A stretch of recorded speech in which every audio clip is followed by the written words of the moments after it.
কাদালে তুমি মোরে ভালোবাসার ঘায়ে, কাদালে তুমি মোরে নিবিড় বেদনাতে, পুলক লাগে গায়ে, কাদালে তুমি মোরে।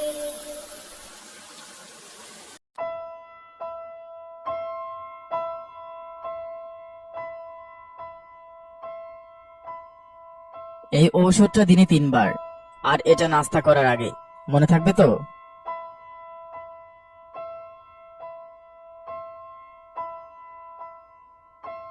জাবেদ, আর কতজন?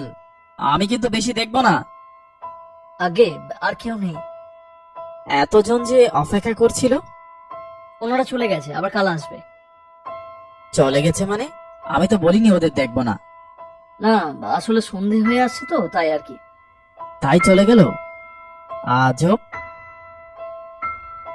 আমি আড়মোড়া ভাঙতে ভাঙতে বাইরে এসে দাঁড়ালাম। হামিদপুর এলাকায় ডাক্তার হয়ে এসেছি তাও 1 সপ্তাহ হয়ে গেল, কিন্তু এখনো এই গ্রাম্য পরিবেশের সঙ্গে মানিয়ে উঠতে পারিনি। আমার শৈশব, লেখাপড়া, স্কুল কলেজ সব ঢাকাতে। তাই যখন ইন্টার্নশিপ শেষ করে আমার পোস্টিং এর কথা শুনেছিলাম, কান্না পেয়ে গিয়েছিল। গ্রামের নানা রকম গল্প শোনা একরকম, কিন্তু সেখানে গিয়ে বসবাস করা অন্যরকম। যেদিন এই গ্রামে প্রথম পা রেখেছিলাম, তখনই বেশ বুঝতে পেরেছিলাম টিকতে পারবো না।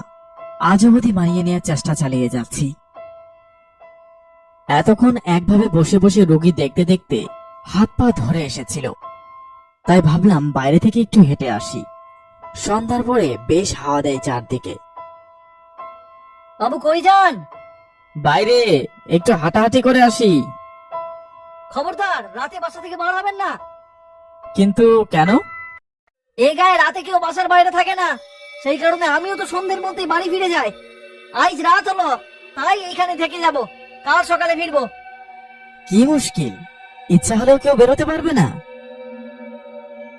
আগে না, আসেন খেয়ে নেন, ডিমের ঝালুনি বোয়ালের ঝাল করেছি।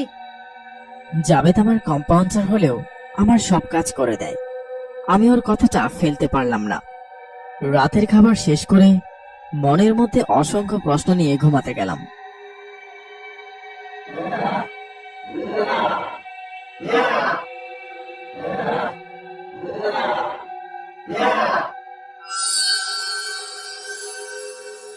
জাবেদ, এই জাবেদ, শুনতে পারছো? এই শব্দটা কিসের?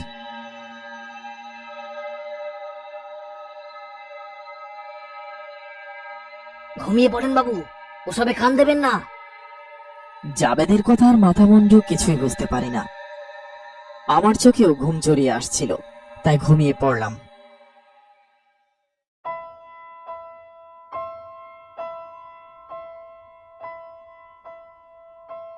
রবিবার রোগী দেখার ছুটি। আজ গায়ের মোড়লের ঘরে নিমন্ত্রণ, সঙ্গে গায়ের মুরব্বীরাই থাকবে। আমার যাওয়ার বিন্দুমাত্র ইচ্ছা ছিল না, কিন্তু যেতে যেহেতু হবেই, তাই বেলা করেই বেরিয়ে গেলাম। গাছের ফাঁক ফোকর বেয়ে রথ চুইয়ে এসে পড়ছিল। পাখির মিষ্টি সুরে গান শুনতে শুনতে গাছের ছায়া হাঁটতে বেশ লাগছিল। মোড়লের বাসায় যখন পৌঁছালাম, ততক্ষণে একদল লোক খেতে বসেছে। উঠোনের সামনে বড় বড় 3টে উনুন, তাতে হাঁড়ি চাপিয়ে রান্না হচ্ছে প্রচুর। আমাকে দেখেই মোড়ল বলে উঠলেন, ডাক্তার সাহেব, এত দেরি কেন করলেন? বসেন বসেন। আসলে আজ একটু কাজ ছিল, তাই। আয় ঠিক আছে, বসেন। এই কে আছিস? এদিকে দেখ, ডাক্তার সাহেবের বাড়ি খাবার দে। পেট ভরে খেয়ে উঠতে উঠতে একটু বেলা হলো বটে, ততক্ষণে সবাই খেয়ে চলে গেছে। মোড়লের বাড়ির ভেতরে আম জাম কাঁঠালের বিশাল বড় বাগান। আমি ভাবলাম হাতে সময় আছে যখন, একবার ঘুরে দেখিয়ে আসি। নিজের মনেই বাগানের ভিতর ঘুরছি। হঠাৎ ফিসফিস শব্দ কানে আসে, কেউ যেন এক নাগাড়ে বলছে কিছু। এদিকে ওদিকে তাকাতেই দেখি একটা বন্ধ ঘর। আমি কিছুটা এগিয়ে গিয়ে সেই বন্ধ ঘরের দরজায় কান পাতি। হ্যাঁ, শব্দটা এখান থেকে আসছে। ঠিক তখনই সেই ঘরের জানলার সামনে এসে দাঁড়ায় একটা উস্কো খুস্কো চেহারার লোক। লোক না বলে ছেলে বলাই ভালো। বয়স আন্দাজে কেমন যেন বুড়িয়ে গেছে। মুখ ভর্তি দাড়ি, চোখের দৃষ্টি উদ্ভ্রান্ত। ছেলেটা দাঁত মুখ চিবিয়ে বলে উঠল, চলে যা, চলে যা, এখান থেকে এখনই চলে যা। ও ও তো শেষ করে দেবে। ও কাউকে ছেড়ে না, কাউকে না। আপনি এখানে কি করছেন?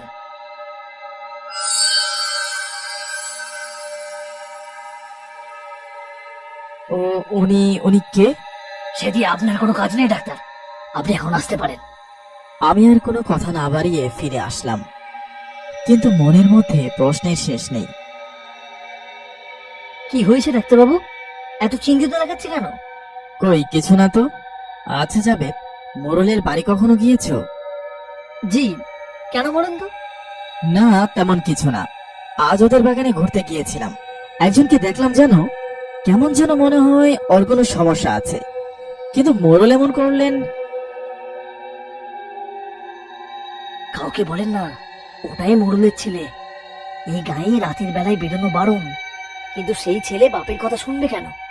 এক রাতে বেরিয়ে যায় ঘর থেকে, তারপর সারা রাত গায়ের লোক হন্যে হয়ে খুঁজে পায় না। ভোরবেলায় এই আলের ধার থেকে উদ্ধার করে নিয়ে যায়। লোকে বলে ওকে সে ডেকে নিয়ে গিয়েছিল। কে? ইয়ে বাতিন, সেসব আপনাকে জানতে হবে না। শুধু রাতের বেলায় বাইরে আর বের হবেন না, খবরদার।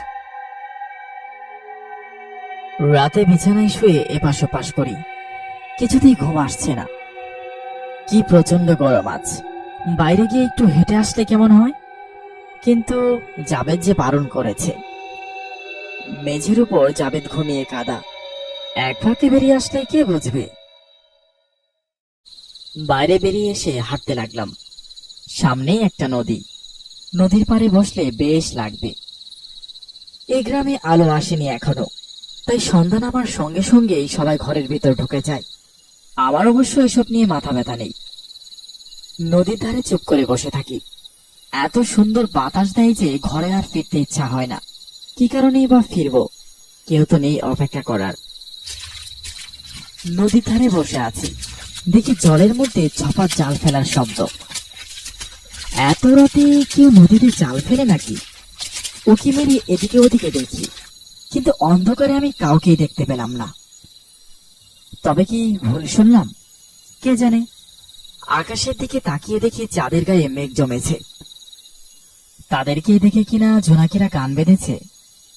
নদীর পাড় থেকে উঠে বাড়ি ফেরার পথ ধরি। ঠিক সেই সময় দেখতে পাই আমার সামনে আলো আধারিতে মিশে কেউ যেন হাঁটছে। পায়ের উপরে ঝুমঝুম শব্দ শুনতে পাচ্ছি। এত রাতে এই নির্জন পথে এক মহিলা? হতে পারে পথ ভুল করে এসেছে, তাই আমি জিজ্ঞেস করলাম, কে ওখানে?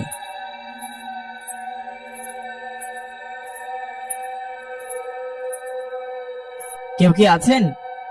হঠাৎ একটা মেয়েলি কণ্ঠ। মরা চাঁদের আলোয় দেখা যায় আমার আগে কেউ হেঁটে চলেছে। কে আপনি? আমি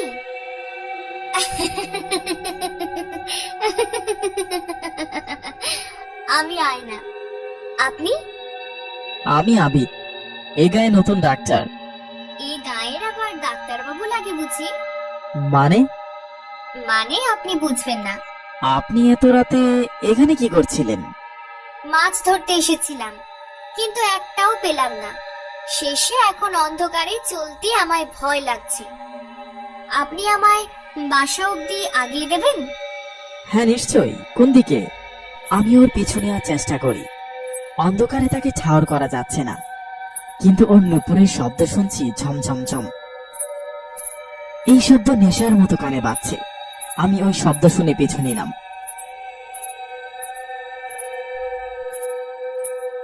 সে সামনে সামনে চলছে, হঠাৎ থমকে গিয়ে কোথায় মিলিয়ে যায় যেন। আমি সারা জায়গায় খুঁজে খুঁজে কোথাও দেখতে না পেয়ে থমথমে মুখে বাসায় ফিরে আসলাম।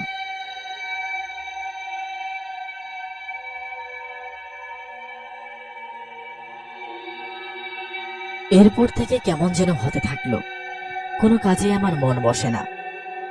জাবেদ একদিন জিজ্ঞেস করেই বসে, আপনার কি হয়েছে কোন তো? কেমন যেন লাগে।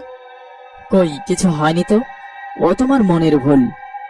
সকালটা কোনোভাবে কাটলেও রাত হলেই আমি বেরিয়ে পড়তাম তাকে খুঁজতে, কিন্তু হন্যে হয়ে খুঁজলেও আমি কোথাও কাউকে খুঁজে পাইনি। এভাবে কেটে গেল কয়েকটা মাস। সেদিন ছিল আষাঢ় মাসের আমাবস্যা। রাতের পর রাত না ঘুমিয়ে এমনিতেই আমার শরীরটা দুর্বল হয়ে উঠেছিল।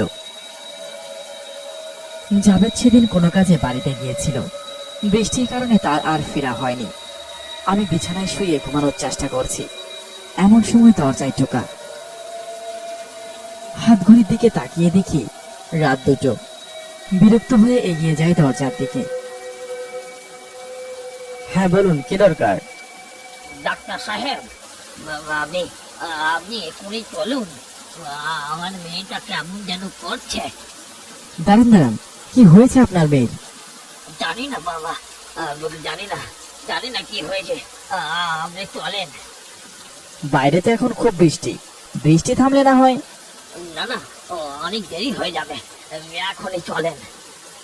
আর কথা না বাড়িয়ে একটা ছাতা আর ঘরে নেবো নেবো হারিকেনটা হাতে নিয়ে বেরিয়ে পড়লাম। বাইরে অন্ধকার, ঝিরঝির বৃষ্টি পড়ছে তখনও। লোকটা হন হন করে হাঁটে, আমি তাকে অনুসরণ করে ছুটি প্রায়। এই যে ছুটবেন না, আস্তে চলো, রাস্তায় কাদা আছে, পড়ে যাবেন যে। আসতে চলার সময় নেই বাবু, আমার মেয়ে বড় বিপদে। আমি তখন ছাতা হাতে কোনো মতে তালে তাল রাখার চেষ্টা করি। লোকটার পিছু পিছু এই গায়ের পরিধি ছেড়ে বাইরে বেরিয়ে আসলাম। এই লোকটা এই ঝড়জলের মধ্যে আমাকে কোথায় নিয়ে যাচ্ছে কিছুই বুঝতে পারছি না, শুধু চলেই যাচ্ছি। মাঝে মাঝে সামনে চলা লোকটাকে তো আমি দেখতেই পাচ্ছি না, অন্ধকারের মধ্যে কোথায় যেন মিলিয়ে যাচ্ছে। আমি বাধ্য হয়ে জিজ্ঞেস করলাম, আর কত দূর? এই যে সব এসে গেছে, ওই যে আমার ঘর, আপনি ভেতরে যান। ঘরের ভেতরটা বেশ অন্ধকার। ঘরের এক পাশে আমার হাতে থাকা হারিকেনটা নামিয়ে রাখলাম। বিছানার উপর সাদা চাদরে ঢাকা দিয়ে কেউ শুয়ে আছে, এটা বেশ বুঝতে পারলাম। পেছনে তাকিয়ে লোকটাকে আর দেখতে পেলাম না। অগত্যা নিজেই রোগীকে জিজ্ঞেস করলাম, কি হয়েছে আপনার? রোগী কোনো উত্তর দিল না, শুধু সাদা কাপড়টা নড়ে উঠল। বুঝলাম ভীষণ দুর্বল হয়ে পড়েছে। আচ্ছা ঠিক আছে, কিছু বলতে হবে না, কিন্তু হাতখানা একটু দেখি, প্রেশার চেক করতে হবে তো।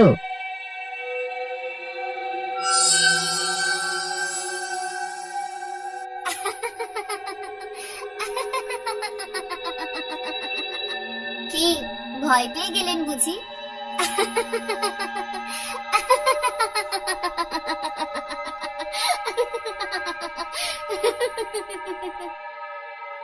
আমি অবাক হয়ে দেখি সেদিন রাতে আমি যাকে অন্ধকারে দেখেছিলাম এ তো সে। এখানে এলো কি করে? আমি তার রূপে মুগ্ধ হয়ে চেয়ে রইলাম। কি কিছু বলছেন না যে? কি বলবো কিছু বুঝতে পারছি না। কি হয়েছে আপনার? আমার অসুখ কেউ সারাতে পারবে না, আপনিও না। বাবা কেন যে আপনাকে ধরে আনলো কে জানে। যান, চলে যান। দেখুন, ডাক্তারের কাছে সমস্যা লুকাতে নেই, বলুন। আমি অনেক কষ্টে তাকে খুঁজে পেয়েছি, এভাবে ছেড়ে দেব না তো। না, আপনি সহ্য করতে পারবেন না, চলে যান। মেয়েটা আমাকে ছেড়ে বেরিয়ে গেল। বৃষ্টি ভেজা কাদামাখা পথে আমি ছুটলাম ওর পিছু পিছু। দাঁড়ান, কোথাও যাবেন না, দাঁড়ান। মেয়েটা কথা শোনে না, ঝুমুর ঝুমুর শব্দ করে ছুটে। আমি শুধু ওর নুপুরের শব্দ শুনতে পাই। আকাশে বিদ্যুৎ চমকে ওঠে, মুষলধারে বৃষ্টি নামে, ও হি হি করে হাসে। কিছু দূর গিয়ে আমি আর তাকে দেখতে পাই না, নুপুরের শব্দ আর শোনা যাচ্ছে না। সামনে তাকিয়ে দেখি নদীর ধারে এসে দাঁড়িয়ে আছে মেয়েটা। আমি ডাক দিই, এই যেও না ওদিকে। মেয়েটা আমার দিকে তাকিয়ে অদ্ভুত ভাবে হাসে, তারপর ইশারায় ডাকে। আমি এগিয়ে যাই ওর দিকে, ও আমাকে টেনে নিয়ে যেতে চায় নদীর দিকে। আমিও কোনো দিকে না তাকিয়ে এগিয়ে যাই। নদীর একেবারে কিনারায় এসে ও আমার দিকে তাকায়। আমি চমকে উঠে দেখি এ কার পিছু নিয়েছে আমি। এ যে মানুষ না, কঙ্কাল। আমি ভয় পেয়ে পিছিয়ে আসি। ঠিক তখনই শুনতে পাই পেছনের গাছ থেকে মচমচ শব্দ আসছে। আমি ভয় ভয়ে পেছনে তাকাই আর চমকে উঠি। পেছনে শেওড়া গাছের ডাল থেকে গলায় দড়ি দিয়ে ঝুলছে এক নারী, মুখটা চুল দিয়ে ঢাকা। আমি কাছে যেতে নারীটার মুখ থেকে চুলগুলো সরে গেল। আমি চমকে উঠলাম, এই যে সেই মেয়েটা। আমি বিস্ফোরিত চোখে তাকিয়ে আছি। মেয়েটা চোখের বন্ধ পাতা খুলে আমার দিকে তাকিয়ে হেসে উঠল। উফ, কি বিভৎস দৃশ্য! আর তার পাশের ডালে ঝুলছে সেই বৃদ্ধের ঝুলন্ত দেহ। ডাক্তারবাবু, ডাক্তারবাবু চোখ খুলেন। আহ, এই তো চোখ খুলেছে। আমি কোথায়? আপনাকে নদীর ধার থেকে উদ্ধার করে নিয়ে আসা হয়েছে। আপনাকে কতবার বলেছিলাম রাতের বেলায় ঘর থেকে বের হবেন না, কিন্তু আপনি আমার কথা শুনলেন না। কিন্তু ওই ওই মেয়েটা গলায় দড়ি দিয়ে ঝুলছিল। ওই মেয়েটা আপনি আপনি ঠিকই দেখেছেন, তবে যাকে দেখেছেন সে সে এক প্রেত। আয়না বলে এক মেয়ে বাবার সঙ্গে থাকতো। বাবা জেলে ছিল, রাত বিরেতে মেয়েকে নিয়ে মাছ ধরে ফিরতো। একদিন গায়ের মোড়লের ছেলে আড়ালে উঁচ পেতে বসে থাকে। তারপর সে মেয়ের সর্বনাশ করে বাবু। আমরা সবাই জানি কে করেছে এসব, কিন্তু ওই মোড়লের মুখের ওপর কে কথা বলবে কন? জেলে তার মেয়েকে নিয়ে থানায় ডায়েরি করতে গেলে কেউ তার নালিশ নেয় না। মেয়েটা অসুস্থ হয়ে যায়, কিন্তু কোনো ডাক্তার ওকে দেখে না। মেয়েটাকে পাগল সাজিয়ে ওই গাছের সঙ্গে টাঙিয়ে দেয়, সঙ্গে বুড়োকেও। তারপর থেকে আমরা কেউ আর রাতের বেলায় বের হয় না। যারা হয় তারা তারা কেউ আর বেঁচে ফেরে না। যদিও ফেরে তাহলে পাগল হয়ে যায়।